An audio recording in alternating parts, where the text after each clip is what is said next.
Well, welcome to a new series here on British Eurosport. As riders look to move on from the Aprilia Super Teens, it's time to find a new step. And we're going to be racing here and following Thundersport GB as the new Aprilia 450 RRV Championship gets underway. Welcome to GP Racing Dream, the next step.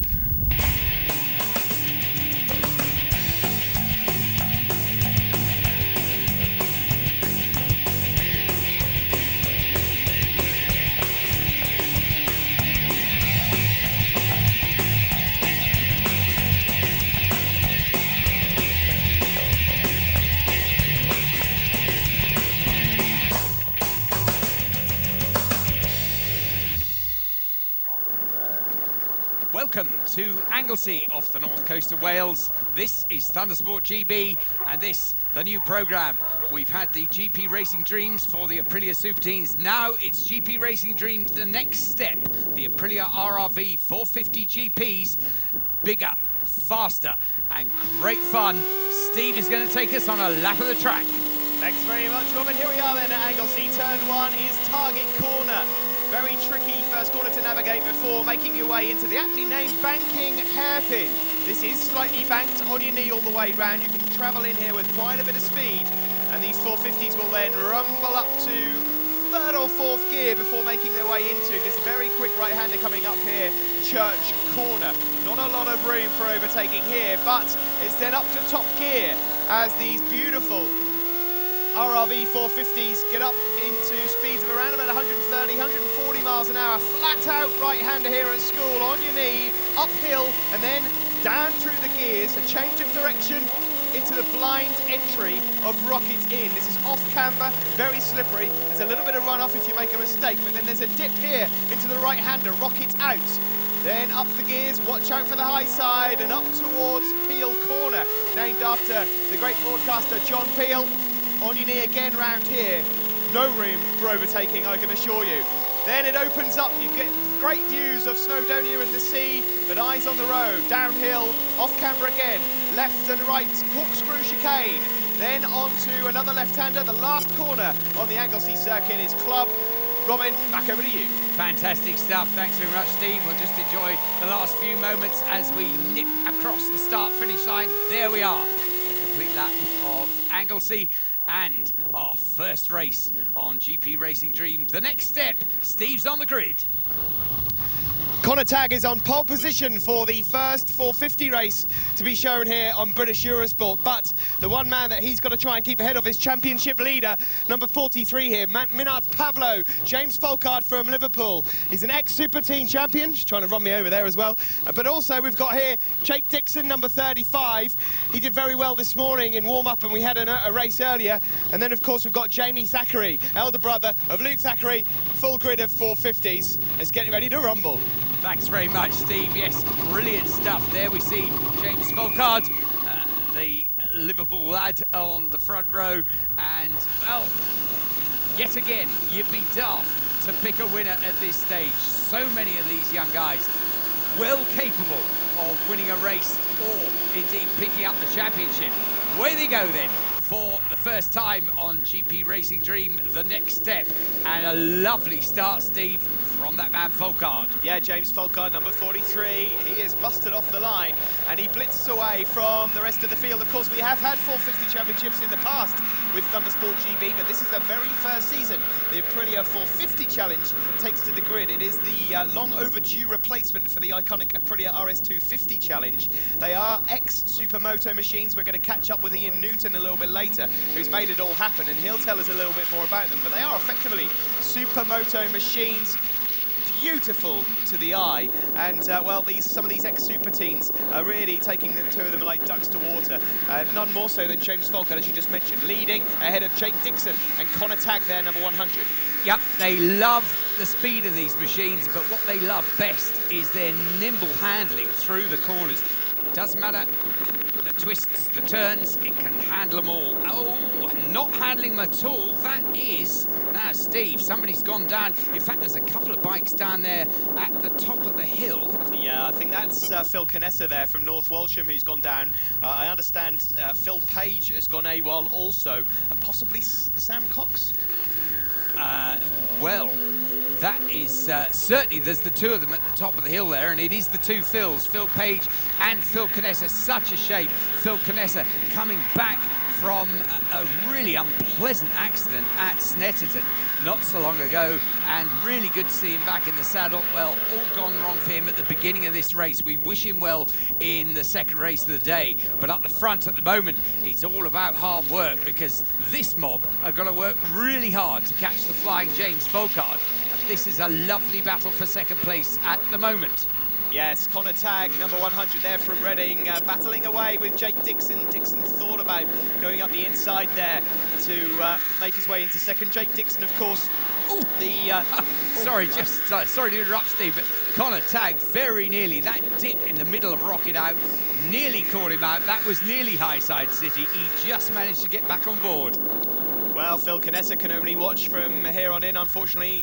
But there's James Folkard, mentioning earlier about Jake Dixon, number 35. Of course, he is son of sidecar and solo British champion Darren Dixon. So keep your eyes peeled for him. And Jamie Thackeray also doing very well from York, the older brother of Luke Thackeray, also out there. 194 there on your screen, just behind Jake Dixon. Yeah, good to see him having a decent turn. He looked really, really good in qualifying, and for a little while was top of the timing sheets as well. Well, it'll be certainly good for the confidence of James Folkard out the front, but he's got fastest lap so far, but Connor Tagg now is turning in quicker and quicker times, and we've seen this happen before, Steve. Connor Tagg can do the long chase. James Folkard's lead is not safe yet. No, over a fast lap, Connor Tagg will have anyone's money. He's a fantastic rider, but out of the gates, James Folkard is able just to pin it away. There's Luke Thackeray just ahead of Australian visitor Brad Shaw, who's come over to race the guest Aprilia 450 for in competition. He's over from Aussie to race. Oh, and there's a rider there. That's Tom Streddle, I think, down 147.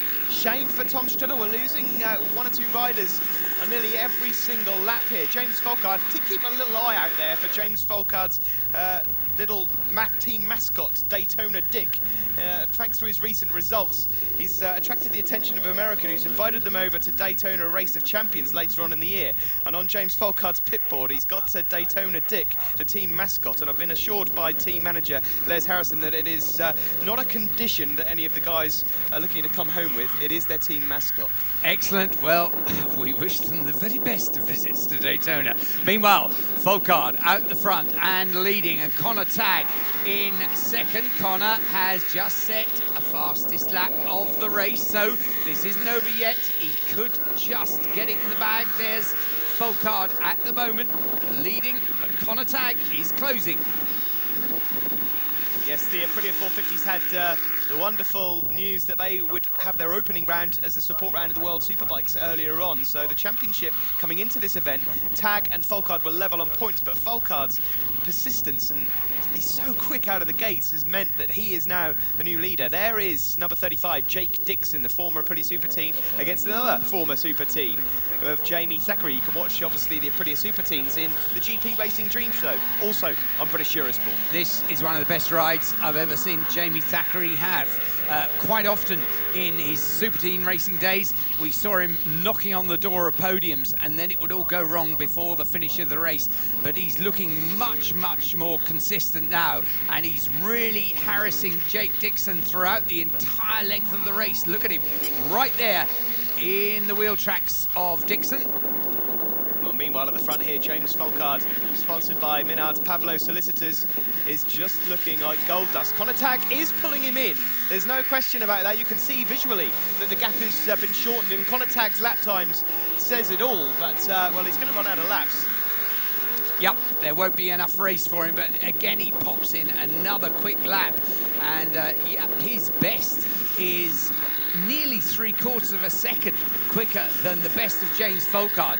But Folkard has pulled out that lead. He's maintaining it. He's got the track position, and he is going to run out of races. Connor Tagg, there's the last lap flag. He can't possibly catch James Folkard, but many a strange thing has happened in racing. Any gap could disappear, and James Folkard still has the work to do with half a lap left. Look at Thackeray really pushing hard, and Jake Dixon riding beautifully and defending well. Yeah, I should just make a quick mention also for 3 riders that haven't been able to make it to the grid today, but hopefully we'll see them back for Cadwell Park. Will Hodgson, Luigi Lavecchia and Liam Shelcock, all capable of finishing on the podium. All the same injury, shoulder injuries, so shame for them, and hopefully they'll be back out to play, and we'll have a good 5-way battle for the lead at Cadwell. Surely they will be very welcome indeed, but this, who's going to pick up? We think we know who's going to win, we think we know who's going to be second, although that gap has diminished again. But who's going to be third? Well, you'd be daft to put your money on it. Here they come. There's Jake Dixon and Jamie Thackeray really pushing hard. About a quarter of a lap to go now. They've just got Peel, and then the last charge down the corkscrew. Yeah, that is last chance saloon for Jamie Thackeray. There's Folkard. Look how much Connor Tagg's closed in on this last lap. It's going to be a win for Folkard, but who's going to get third, like you said? There it is, 43, James Folkard, 25 points. Tagg, 20 points. Who's got third? It's going to be... Yes, it is. Jake Dixon just crossing in third place ahead of Jamie Thackeray. A lovely race between the two of them. And, well, it was fag paper stuff. There's 0.4 of a second at the end. I doubt there was much more than that in the entire race. Folkard the winner. Connor Tagg second, Jake Dixon third, Jamie Thackeray fourth. Then it was Michael Clipper, Jordan Hole, Luke Thackeray, Blake Wools and Asa Webb. There we see James Folkard in the middle, Connor Tagg and Jake Dixon flanking him. Third place, Jake Dixon, happy or not? Well, we had a few bike problems, like the juddering. We haven't sorted it completely, but hopefully we can do it for the next race and run with the front lot. So it'd be good to see if we can run with them.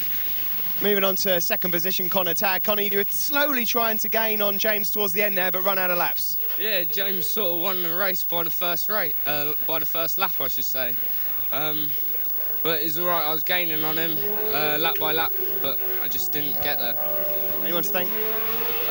Nitro and Bridgestone and Ian Newton and Myra and all the Fun and Sport and PP Construction.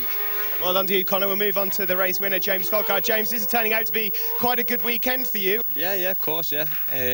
Obviously, like Connor's just said, then we did sort of have it won on the first lap. That's always my plan with them two being a lot lighter than me. I need to get away from the way it goes, so it's that's always going to be the plan. And up to now, we've been able to do it, so yeah.